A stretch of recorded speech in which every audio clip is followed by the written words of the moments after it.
बोले एक तो महाराज मनु आपने ही कहा है कि विवाह के 8 प्रकार होते हैं। उन 8 विवाह में से जो पहला विवाह है वो ब्रह्म विवाह कहलाता है।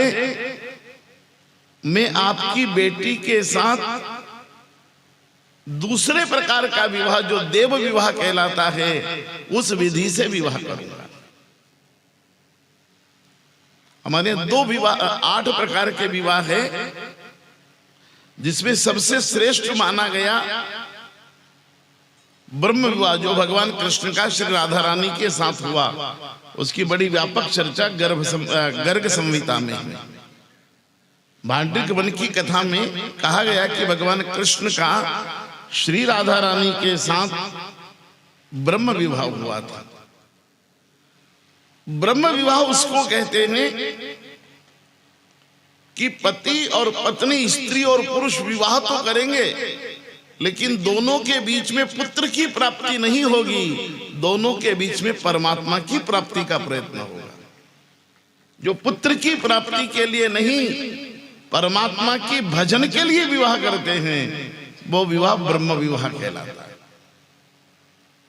हजारों दंपति ऐसे हैं जिन्होंने संसार में संतान की वृद्धि के लिए विवाह नहीं किया, पति पत्नी दोनों ने मिलकर केवल भगवान का भजन किया।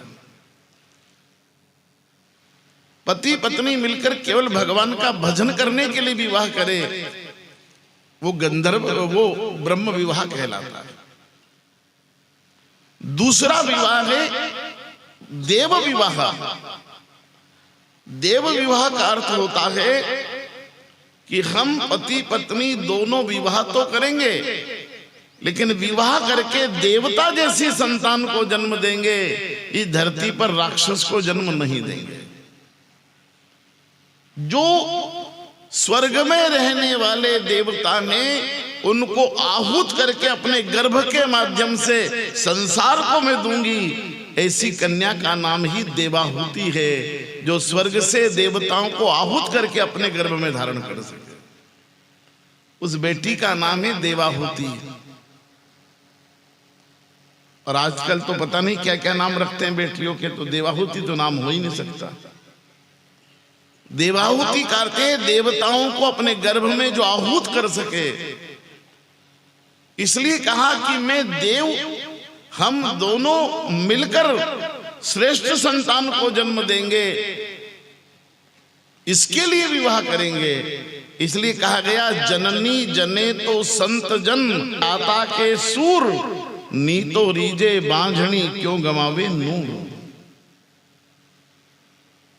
सोई जननी बड़ भागी, केवल वही जननी जन्म देने वाली मां धन्य है जिसका बेटा राम चरण अनुरागी, जिसका बेटा भगवान का भक्त हो, उस मां का ही मां बनना स्तुत्य है। बाकी तो ठीक है। इसलिए जिस विधि से विवाह होता है उसका प्रभाव संतान पर पड़ता ही पड़ता है। मैं किसी विवाह का मना नहीं करता, आजकल जो चल रहा वो करो, मैं मना नहीं करता, लेकिन मैं ये तो कह ही सकता हूं कि जिस विधि से विवाह करोगे उसका आने वाली संतान पर प्रभाव पड़ेगा। वैदिक विधि से करोगे तो संतान संस्कारित जन्मेगी, वैदिक विधि का उल्लंघन करोगे तो फिर भुगतना पड़ेगा, क्योंकि विवाह संस्कार है।